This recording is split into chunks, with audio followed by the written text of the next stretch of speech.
ఇప్పుడు చెప్పు రాజు, ఈ ముద్దులో నీకు ఆడ మగ తేడాలేమైనా తెలిసాయా? ఊరి చివర్లో జనసంచారం లేని ఆ దట్టమైన అడవి బాట వెంట చీకటి పడుతుండగా ఒక వ్యక్తి నడుచుకుంటూ వెళ్తున్నాడు.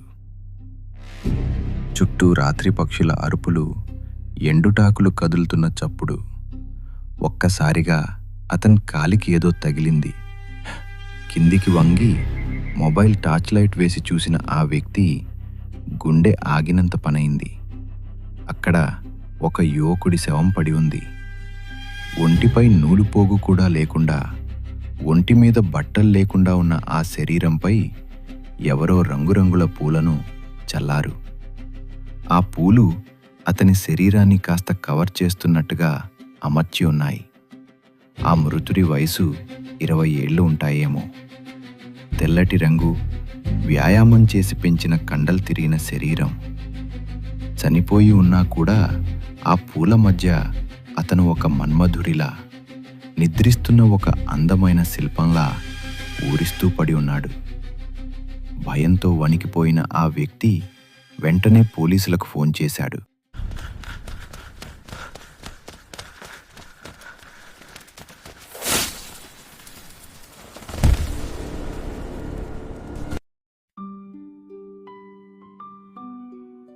ఆ సిటీకి కొత్తగా బదిలీపై వచ్చిన ఇన్స్పెక్టర్ ప్రకాష్ ఆ రాత్రి తన క్వార్టర్స్లో ఒంటరిగా పడుకుని ఉన్నాడు.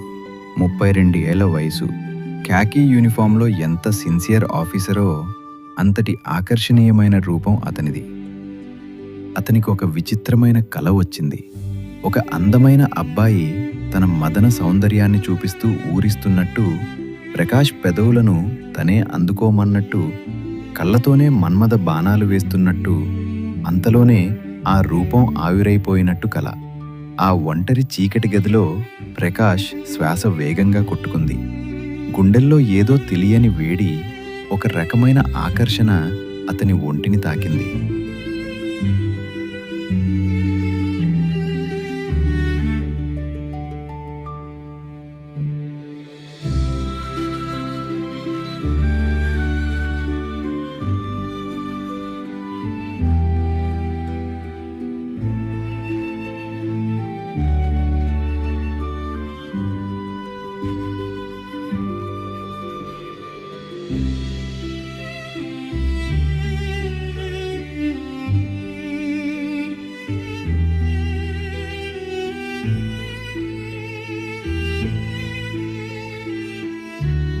ఆ అర్ధరాత్రి 3 గంటల సమయంలో ప్రకాష్ ఒక్కసారిగా ఉలిక్కిపడి నిద్రలేచాడు.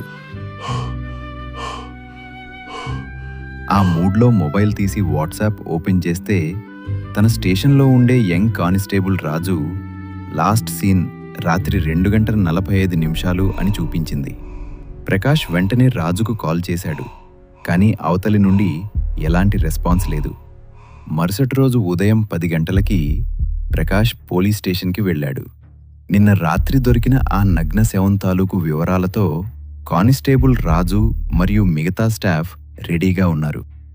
The body was found in the forest. No injury, but foam and sperm, and flowers scattered. What's the theory? 2 different persons. This is murder. Let's check the map.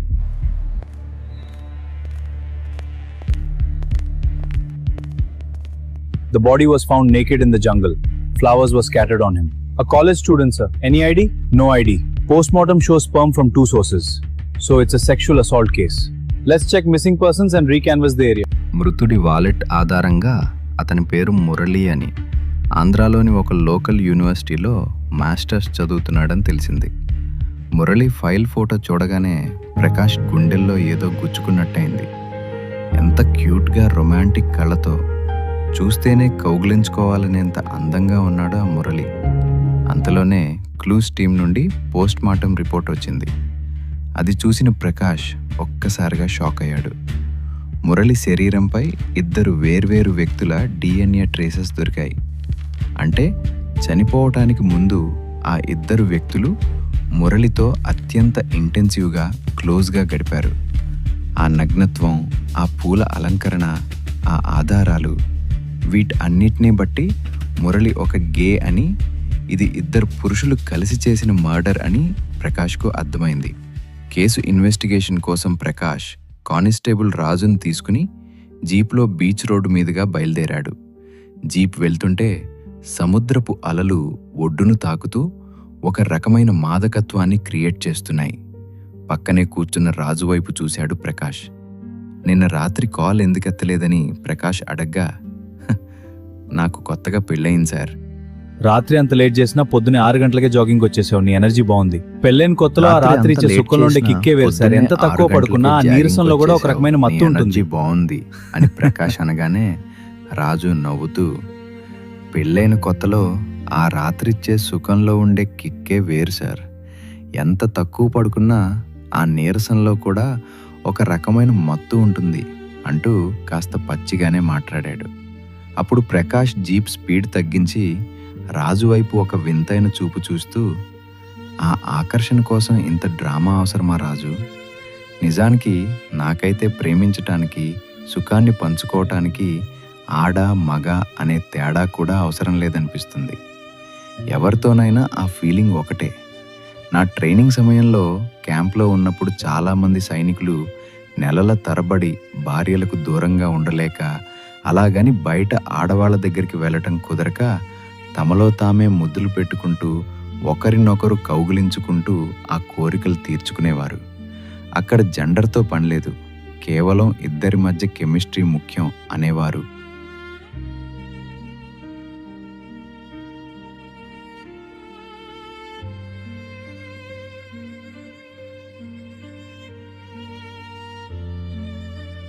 అని ప్రకాష్ అనేసేసరికి రాజు మైండ్ బ్లాక్ అయిపోయింది.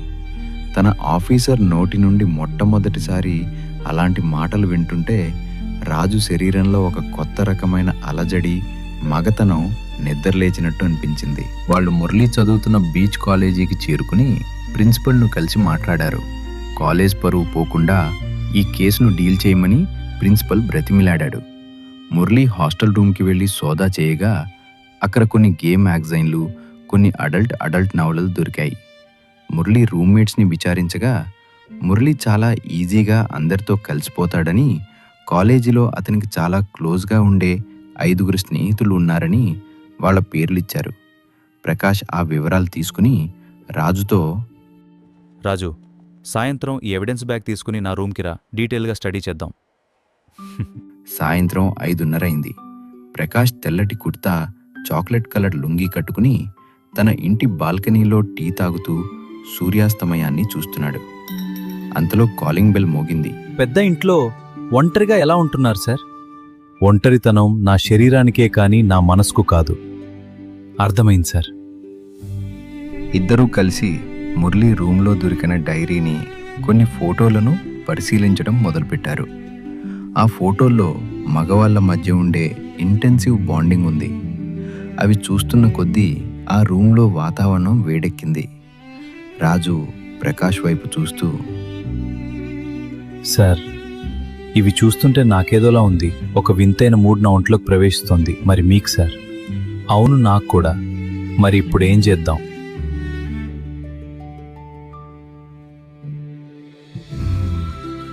నాకిదంతా కొత్త సార్. ఆ కొత్త పొత్తులో ఉండలో రాజు. రాజు కాస్త తడబడుతూనే, ఒక్కసారి కళ్ళు మూసుకోలా. మీ ఫిలాసఫీనే follow అయిపోదాం సార్. ఇద్దరి మధ్య జెండర్ ముఖ్యం కాదు అన్నారు కదా, ఆ మాట నిజమో కాదో చూద్దాం అంటూ ప్రకాష్కు మరింత దగ్గరగా జరిగాడు. ప్రకాష్ రాజు భుజం మీద చేయి వేశాడు. రాజు గుండె వేగంగా కొట్టుకోవటం మొదలైంది. నాకిదంతా కొత్త సార్ అని రాజు అమాయకంగా అనేసరికి ప్రకాష్ నవ్వి, ఆకర్షణలో కొత్త పాతలు ఉండవు రాజు, ఒక్కసారి కళ్ళు మూసుకో అన్నాడు. వెంటనే ప్రకాష్ గదిలో లైట్ స్విచ్ ఆఫ్ చేశాడు.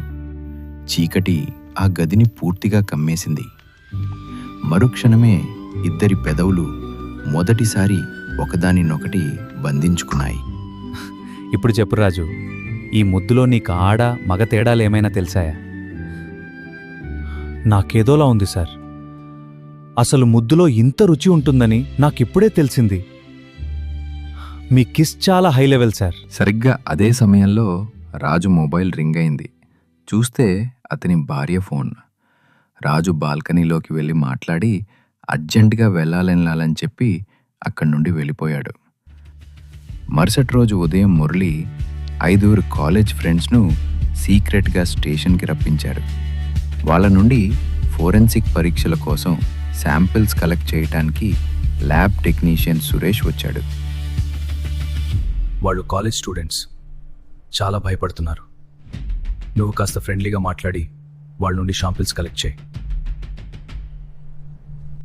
డోంట్ వరీ సార్, నా దగ్గర కొన్ని మ్యాగజైన్లు, వీడియోలు ఉన్నాయి. వాళ్ళకు కాస్త మూడ్ తెప్పించి నా పని నేను పూర్తి చేస్తాను అని చెప్పి ఎవిడెన్స్ రూమ్లోకి వెళ్ళాడు. మొదటి స్టూడెంట్ సతీష్ ఆ రూమ్లోకి అడుగుపెట్టాడు.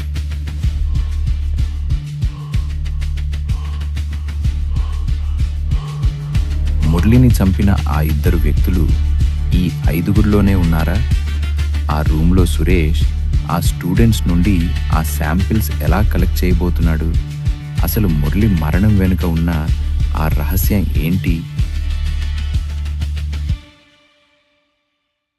ల్యాబ్ టెక్నీషియన్ సురేష్ తన తెల్లటి గ్లౌస్ సరిచేసుకుంటూ టేబుల్ మీద కొన్ని మెడికల్ కిట్స్, టెస్ట్ ట్యూబ్స్ సర్దుతున్నాడు. అతని పక్కనే కొన్ని అడల్ట్ మ్యాగజైన్లు, కొన్ని DVDలు ఉన్నాయి. రూమ్ లోపలికి అడుగుపెట్టిన మొదటి స్టూడెంట్ సతీష్ తీవ్రమైన భయంతో వణికిపోతున్నాడు. తన ప్రాణ స్నేహితుడు మురళి మరణం, పైగా పోలీస్ స్టేషన్, వీటి అన్నిటి మధ్య సతీష్ గుండె వేగంగా కొట్టుకుంటుంది. అతని ముఖంపై చెమట బిందువులు కనిపిస్తున్నాయి. సురేష్ సతీష్ని చూసి చాలా సున్నితంగా, ఒక స్నేహితుడిలా నవ్వి, సతీష్, అంతలా భయపడకు. ఇక్కడ నిన్ను ఎవరూ కొట్టరు, తిట్టరు. సతీష్ ఆ నీళ్లు తాగి కాస్త శాంతించాక సురేష్ అతని వైపు కొంచెం దగ్గరగా జరిగి కూర్చున్నాడు. సురేష్ వయసు కూడా 27 ఏళ్లే ఉంటుంది.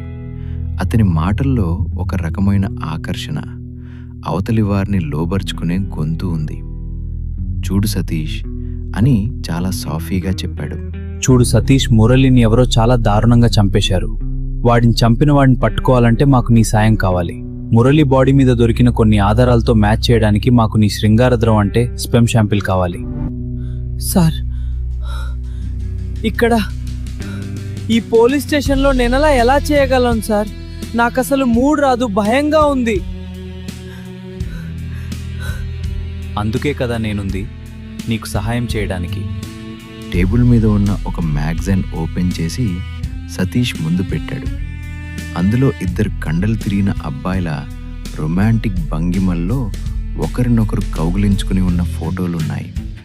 సురేష్ ఆ ఫోటోలను చూపిస్తూ సతీష్ చెవి దగ్గరికి వెళ్ళి, మురళి కూడా ఇలాగే ఉండేవాడు కదా, మీరిద్దరూ రూమ్లో ఉన్నప్పుడు ఎప్పుడు ఇలాంటి పనులు చేసుకోలేదా?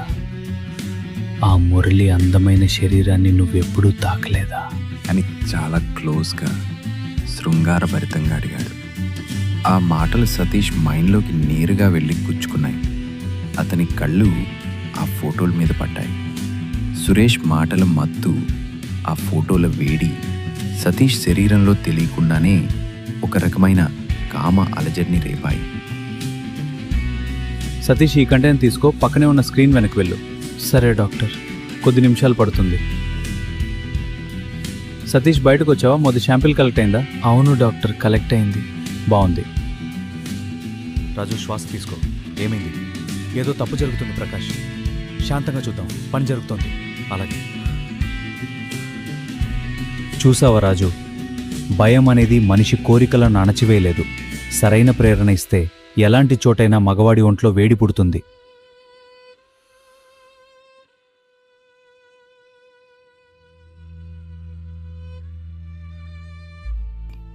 ప్రకాష్ చేతి స్పర్శ రాజు ఒంట్లో ఒక కరెంట్ షాక్లా పాకింది. సార్, స్టేషన్లో ఉన్నారు, ఎవరైనా చూస్తారని రాజు. ఎవరు చూస్తారు రాజు? లోపల సురేష్ తన పనిలో ఉన్నాడు, మిగతా వాళ్ళు బయట ఉన్నారు. నిన్న రాత్రి నా ముద్దు గుర్తుంది కదా? ఆ రసాస్వాదన ముందు ఈ భయాలు చాలా చిన్నవి. ఆ రసాస్వాదన ముందు ఈ భయాలు చాలా చిన్నవి అని ప్రకాష్ రాజును తన వైపుకు తిప్పుకుని అతని కళ్ళల్లోకి నేరుగా చూశాడు. రాజు ఏమీ మాట్లాడలేకపోయాడు. అతని మగతనం ప్రకాష్ ఆధిపత్యం ముందు లొంగిపోతున్నట్టు అనిపించింది. అదే సమయంలో మిగతా 4 స్టూడెంట్స్ ఒకరి తర్వాత ఒకరు లోపలికి వెళ్లారు. సురేష్ తన దగ్గరున్న వీడియోలు, మ్యాగజైన్లు మరియు తన మాటల చాతుర్యంతో ఆ 4 నుండి కూడా చాలా చాకచక్యంగా శాంపిల్స్ సేకరించాడు.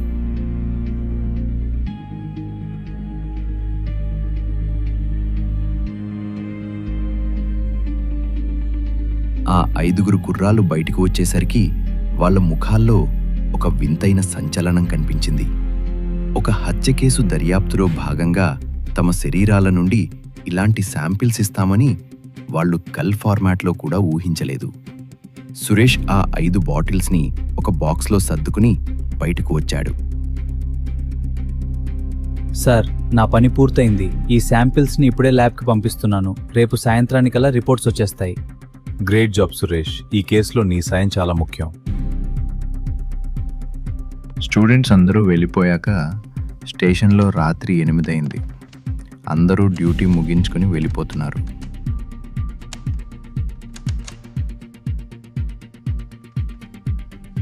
ప్రకాష్ తన క్యాబిన్లో కూర్చుని మురళి డైరీని చదువుతున్నాడు. ఆ డైరీలో మురళి తన వ్యక్తిగత జీవితం గురించి, తను ప్రేమించిన ఒక వ్యక్తి గురించి రాసుకున్నాడు. కానీ ఆ వ్యక్తి పేరు ఎక్కడా రాయలేదు. కేవలం నా రాజు అని మాత్రమే రాసి ఉంది. అది చదవగానే ప్రకాష్ గుండె ఒక్కసారిగా ఆగినంత పనైంది. నా రాజు అంటే తన పక్కనే ఉన్న కానిస్టేబుల్ రాజేనా? లేక కాలేజీలో మరెవరైనా ఉన్నారా? ప్రకాష్ మనసులో అనుమానపు బీజాలు నాటుకున్నాయి. సరిగ్గా అదే సమయంలో రాజు ప్రకాష్ క్యాబిన్లోకి వచ్చాడు. సార్, నేను ఇక ఇంటికి బయలుదేరనా? భార్య ఎదురు చూస్తూ ఉంటుంది.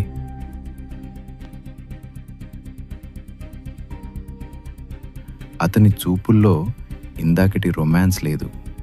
ఒక రకమైన క్రూరమైన తీక్షణత ఉంది. రాజుకు చాలా దగ్గరగా వచ్చి అతని షర్ట్ కాలర్ని సర్దుతూ, రాజు, మురళికి నీతో ఎంత పరిచయం ఉంది? సార్, కాలేజీ బీచ్ రోడ్లో ఉంది కదా, పెట్రోలింగ్కి వెళ్ళినప్పుడు చూశాను సార్. అంతకు మించి ఏమీ లేదు.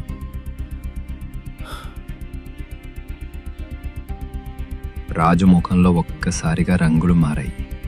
ప్రకాష్ రాజు గడ్డాన్ని గట్టిగా పట్టుకుని పైకి లేపాడు. రాజు పెదవులు వణకడం మొదలైంది. చూడు రాజు, నా దగ్గర ఏది దాచాలని చూడకు. రేపు ల్యాబ్ రిపోర్ట్స్ వస్తాయి. ఆ 5గురు ఒకవేళ మురళిని చంపిన వాడి షాంపిల్ దొరకపోతే నా అనుమానం ఎక్కడికి వెళ్తుందో తెలుసా? నిన్న రాత్రి మురళి చనిపోయిన సమయానికి నువ్వు వాట్సాప్లో ఆన్లైన్లో, పైగా నేను ఫోన్ చేస్తే ఎత్తలేదు.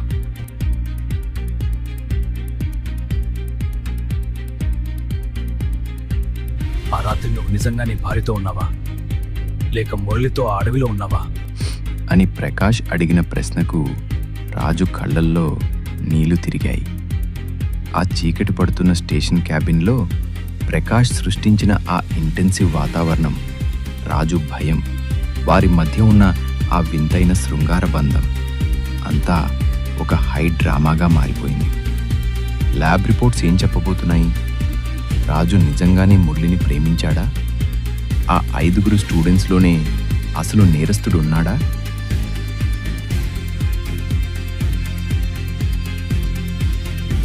లేక రాజు ఈ కేసులో ఇరుక్కోబోతున్నాడా?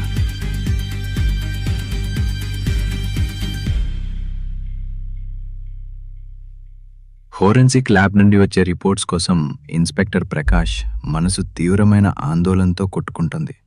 టేబుల్ మీద ఉన్న మురళి డైరీ వైపు చూస్తున్న కొద్దీ అతనిలో అనుమానం పెరిగిపోతుంది. రాజు నిజంగానే మురళిని ప్రేమించాడా?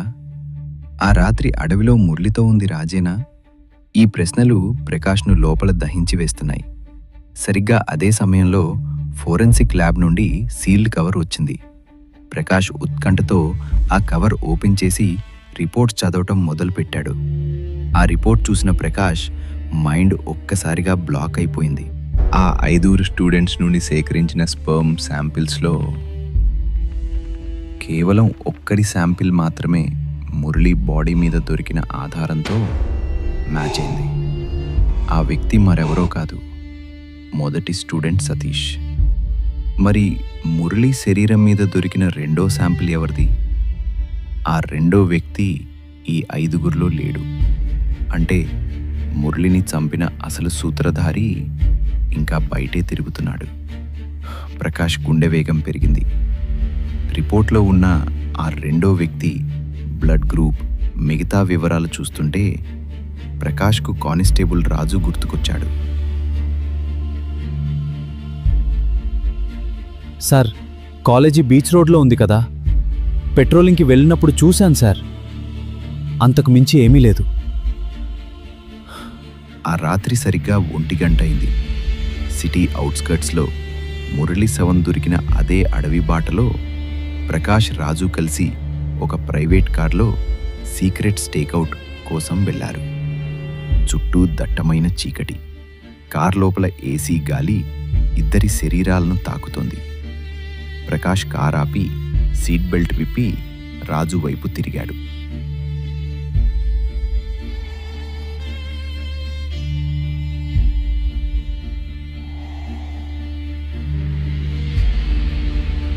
సతీష్ షాంపిల్ మ్యాచ్ అయింది రాజు.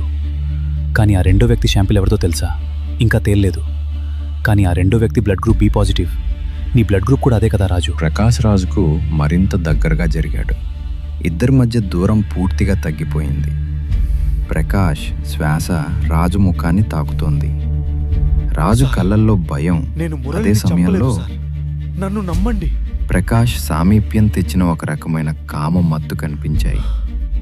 ప్రకాష్ రాజు పెదవుల మీద తన వేలిని పెట్టి, నిశ్శబ్దంగా ఉండు రాజు. నువ్వు మురళిని చంపావో లేదో నాకు అనవసరం. కానీ ఆ రాత్రి నువ్వు వాడితో ఉన్నావా లేదా అనేది నాకు తెలియాలి. మురళి డైరీలో నా రాజు అని రాసి ఉంది. ఆ రాజువి నువ్వేనా? చెప్పు అంటూ ప్రకాష్ రాజు నడుము చుట్టూ చేతులు వేసి గట్టిగా తన వైపుకు లాక్కున్నాడు. రాజు శరీరం ప్రకాష్ హ్యాండ్సమ్ బాడీకి కంప్లీట్గా అతుక్కుపోయింది. ఆ ఏసీలో కూడా ఇద్దరు ఒళ్ళు వేడెక్కాయి. రాజు ప్రకాష్ ఛాతి మీద చేతులు పెట్టి ఆపడానికి ప్రయత్నించాడు. కానీ ప్రకాష్ బలిష్టమైన చేతుల పట్టునట్టు నుండి తప్పుకోలేకపోయాడు. ఇది తప్పు సార్, నాకు పెళ్ళైంది అని రాజు అంటుండగానే ప్రకాష్ రాజు పెదవులను తన పెదవులతో గట్టిగా బంధించేశాడు. ఈసారి ఆ ముద్దులో కేవలం అధికారం లేదు, ఒక విపరీతమైన కామదాహం, ఆరాటం ఉన్నాయి. రాజు మొదట నిరోధించినా ప్రకాష్ ఇంటెన్సివ్ కిసిస్తున్న కొద్దీ అతనిలో ఉన్న మగతనం లొంగిపోయింది. రాజు కూడా ప్రకాష్ జుట్టును తన చేతుల్లోకి తీసుకుని ఆ ముద్దును అంతే వేగంగా ఆస్వాదించడం మొదలుపెట్టాడు. కార్ లోపల ఆ చీకట్లో ఆ ఇద్దరి మగవాళ్ల శ్వాసల చప్పుడు, పెదవుల కలయిక తెచ్చిన మాదకత్వం ఆ రాత్రిని మరింత రొమాంటిక్గా మార్చేసింది. ప్రకాష్ చేతులు రాజు టీషర్ట్ లోపలికి వెళ్ళి అతని వేడి శరీరాన్ని స్పృశించడం మొదలుపెట్టాయి. రాజు శరీరం ఒక వింతైన సుఖంతో వణికిపోయింది. ప్రకాష్ రాజు మెడపై ముద్దులు పెడుతూ, చెప్పు రాజు, ఆ రాత్రి ఏం జరిగింది?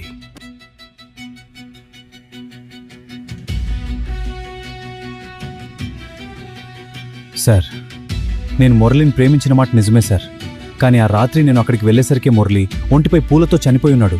నేను భయపడి అక్కడి నుండి పారిపోయాను. నన్ను నమ్మండి సార్. రాజు మాటలు వినగానే ప్రకాష్ ఒక్కసారిగా వెనక్కి జరిగాడు.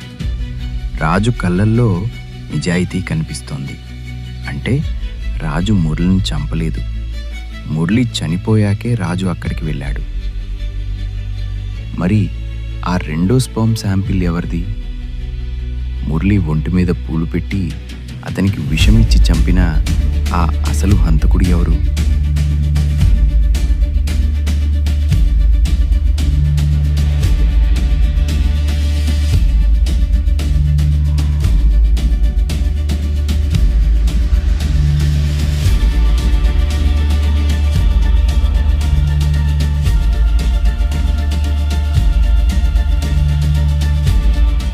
ఇంతలో కార్ విండోను ఎవరో గట్టిగా తట్టిన చప్పుడు వినిపించింది.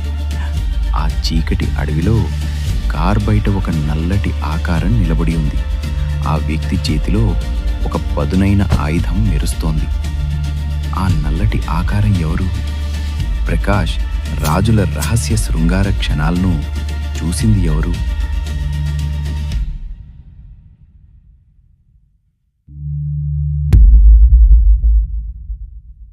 కారు విండోపై గట్టిగా తట్టిన చప్పుడు వినగానే ప్రకాష్ రాజు ఒక్కసారిగా ఉలిక్కిపడి విడిపోయారు. ప్రకాష్ వెంటనే అలర్ట్ అయి సీట్ కింద ఉన్న తన సర్వీస్ రివాల్వర్ను చేతిలోకి తీసుకున్నాడు. రాజు భయంతో వణుకుతూ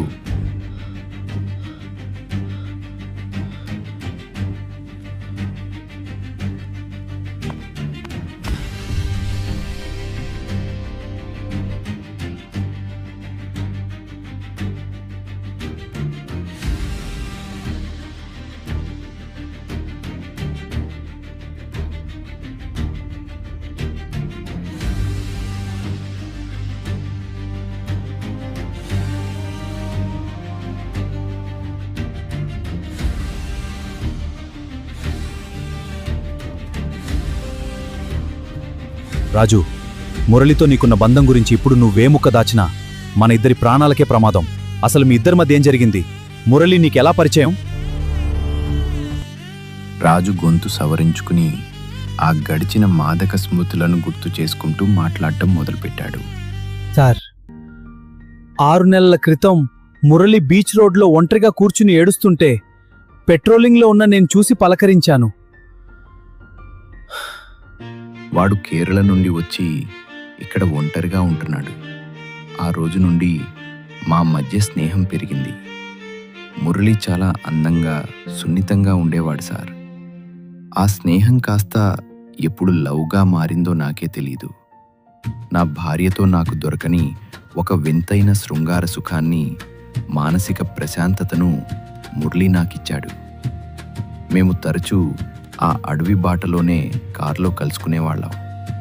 ఒకరినొకరు కౌగిలించుకుంటూ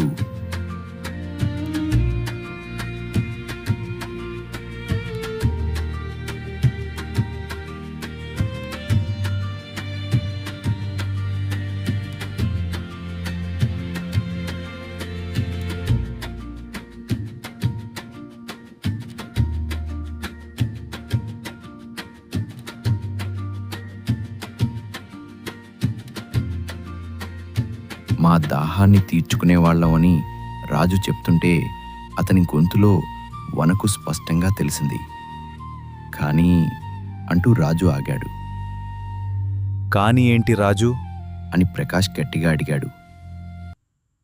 సార్, నెల రోజుల క్రితం మురళి ప్రవర్తన మారింది. కాలేజీలో తనతో పాటు చదివే సతీష్ అనే కుర్రాడు మురళిని బ్లాక్మెయిల్ చేయడం మొదలుపెట్టాడు. You're nothing. Stay away. Got it?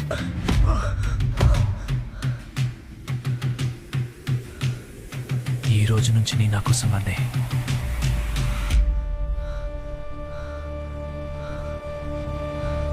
Murali గే అనే విషయం బయట పెడతానని భయపెట్టి వాడు కూడా మురళితో బలవంతంగా శృంగారంలో పాల్గొనడం మొదలుపెట్టాడు. మురళి ఆ బాధ భరించలేక సతీష్కు లొంగిపోయాడు.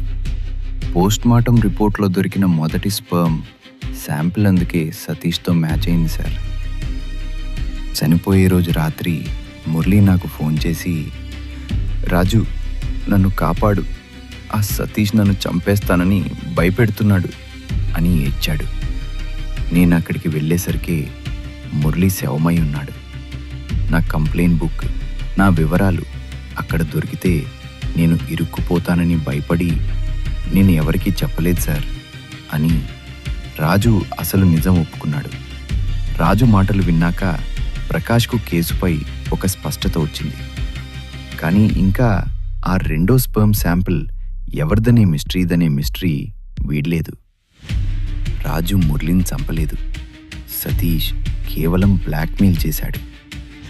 మరి మురళి ఒంటిపై పూలు పెట్టి నగ్నంగా మార్చి విషమిచ్చి చంపిన ఆ రెండో వ్యక్తి ఎవరు?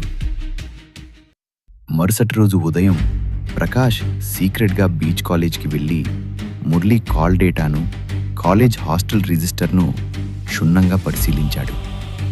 ఆ పరిశోధనలో ప్రకాష్కు ఊహించని ఒక సంచలనమైన ఆధారం దొరికింది.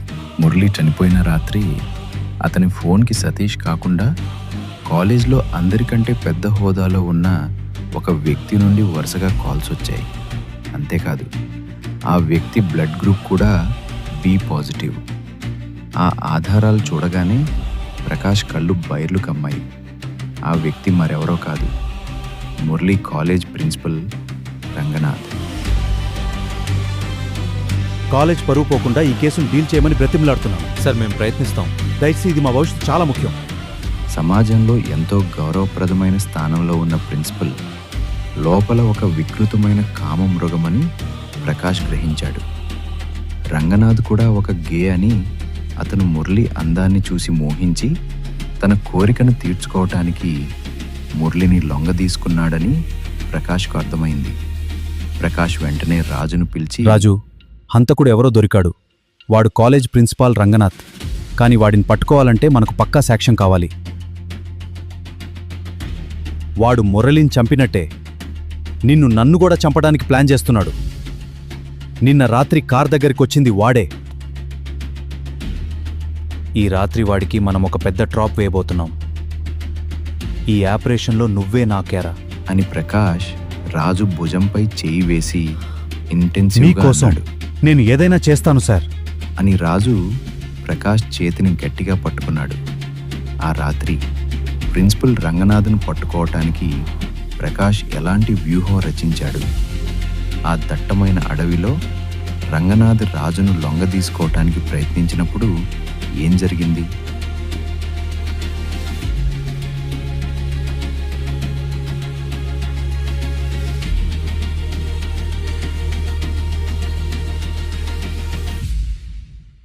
నడి రాత్రి సమయం.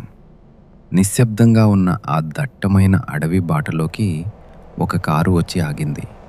కారు హెడ్లైట్స్ ఆగిపోగానే చుట్టూ దట్టమైన చీకటి అలుముకుంది. కారు డోర్ ఓపెన్ అయింది. లోపల నుండి కానిస్టేబుల్ రాజు బయటకు వచ్చాడు. టైట్ వైట్ షర్ట్, జీన్స్ వేసుకున్న రాజు ఆ చీకట్లో చాలా ఆకర్షణీయంగా కనిపిస్తున్నాడు. ప్రకాష్ ప్లాన్ ప్రకారం రాజు మురళిలాగే కాలేజ్ ప్రిన్సిపల్ రంగనాథ్కు ఫోన్ చేసి, మురళి డైరీ నా దగ్గరుంది, నన్ను కలవకపోతే పోలీసులకి ఇచ్చేస్తానని బెదిరించి ఇక్కడికి రప్పించాడు. రాజుకు కొద్ది దూరంలో పెద్ద చెట్టు పొదల వెనుక ఇన్స్పెక్టర్ ప్రకాష్ తన సర్వీస్ రివాల్వర్తో నక్కి ఉన్నాడు. ప్రకాష్ కళ్ళు రాజు మీదే ఉన్నాయి. అంతలో చీకటిని చీల్చుకుంటూ ఒక నల్లటి లగ్జరీ కారు అక్కడికి వచ్చి ఆగింది. అందులో నుండి సూట్ వేసుకుని సమాజంలో ఎంతో గౌరవనీయంగా చలామణి అయ్యే కాలేజ్ ప్రిన్సిపల్ రంగనాథ్ బయటకు వచ్చాడు. అతని చూపుల్లో ఒక వికృతమైన కామం, క్రూరత్వం స్పష్టంగా కనిపిస్తున్నాయి. రాజుకు దగ్గరగా నడుచుకుంటూ వచ్చి అతని అందాన్ని పైనుండి కింది వరకు చూస్తూ,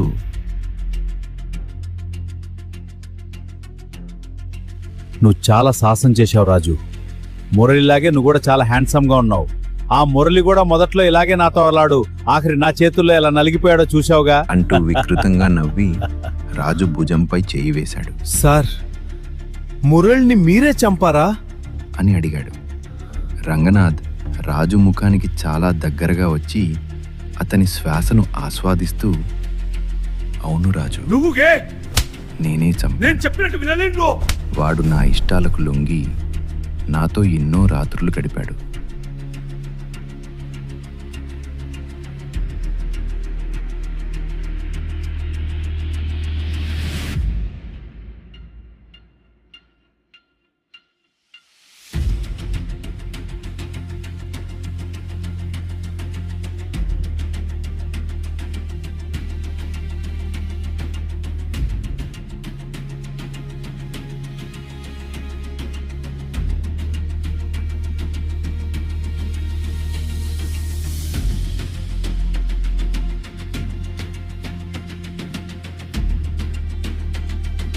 కానీ ఆ సతీష్ గాడు వాడిని బ్లాక్మెయిల్ చేయడం మొదలుపెట్టాక మురళి నన్ను వదిలేసి వాడికి దగ్గరయ్యాడు.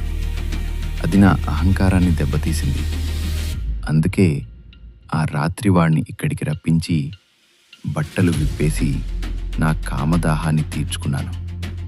ఆ తర్వాత వాడు నా మాట విననని ఏడిస్తే నా పెదవులకు ఆఫ్రికన్ స్నేక్ పాయిజన్ రాసుకుని వాడిని ఇంటెన్సివ్గా ముద్దు పెట్టుకున్నాను. ఆ కిస్లోని మత్తులోనే వాడు నా చేతుల్లో ప్రాణాలు వదిలాడు. వాడు నా మన్మధుడు. అందుకే చనిపోయాక వాడి ఒంటిపై పూలు చల్లి అలంకరించాను. ఇప్పుడు ఆ డైరీ నీ దగ్గర ఉంది కాబట్టి నిన్ను కూడా అలాగే నా వాడిని చేసుకుంటాను అంటూ రంగనాథ్ రాజు షర్ట్ బటన్స్ విప్పడానికి ప్రయత్నించాడు.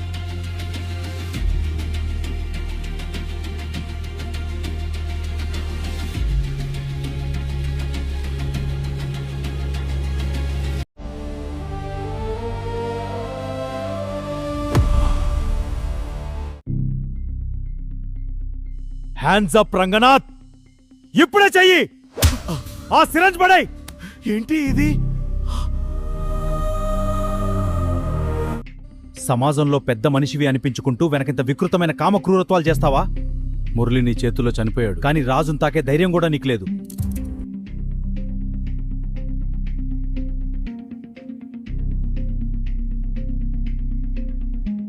అంటూ ప్రకాష్ రంగనాథ్ చేతులకు హ్యాండ్ కప్స్ వేశాడు. రంగనాథ్ ఒప్పుకున్న ప్రతి మాట రాజు పాకెట్లో ఉన్న చిన్న వాయిస్ రికార్డర్లో రికార్డ్ అయిపోయింది. మురళి మరణం వెనుక ఉన్న ఆ వికృతమైన కామ మిస్టరీ పూర్తిగా వీడిపోయింది. హంతకుడు దొరికాడు. రంగనాథ్ను పోలీస్ జీప్లో మిగతా స్టాఫ్ స్టేషన్కు తరలించారు. అడవిలో మళ్ళీ నిశ్శబ్దం అలుముకుంది. సమయం తెల్లవారుజామున 3 గంటలు కావస్తోంది. కారు పక్కన ప్రకాష్, రాజు ఇద్దరే మిగిలారు. ఆ ఇంటెన్సివ్ ఆపరేషన్ ముగిశాక ఇద్దరిలోనూ ఒక తెలియని ఉపశమనం. అదే సమయంలో ఒకరిపై ఒకరికి ఉన్న ఆరాటం మళ్ళీ మేల్కున్నాయి.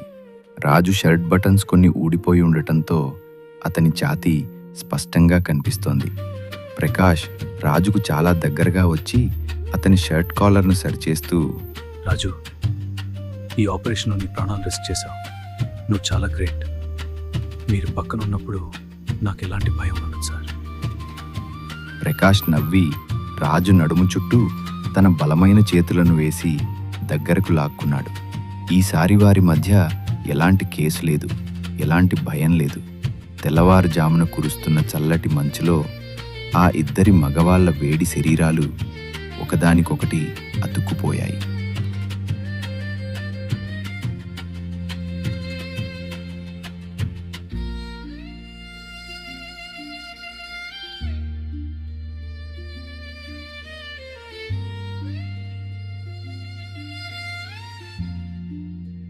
సమాజం చూసే చూపులతో, గీసే గీతలతో వాళ్ళకు సంబంధం లేదు.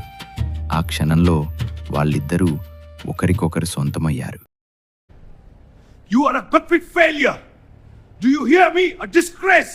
You'll never amount to anything.